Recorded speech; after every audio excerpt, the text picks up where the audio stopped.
In this third part, we are going to see how to install AuraQuantic. It says steps to follow.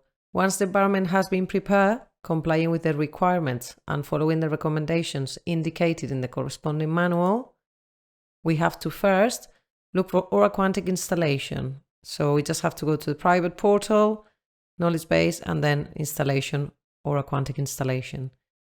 It includes compressed files, and there we will see the AuraQuantic control panel, the AuraQuantic installer program, and last extension pack.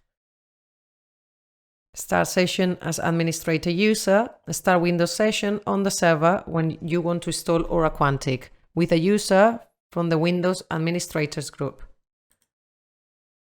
Third step, install AuraQuantic control panel.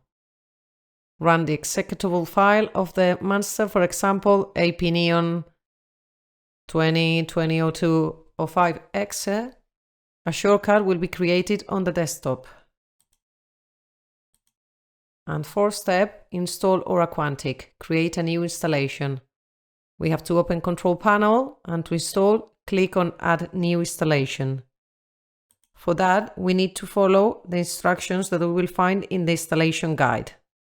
The installation is normally performed by the AuraQuantic support department, although the client can also install it. And this will be it for this part.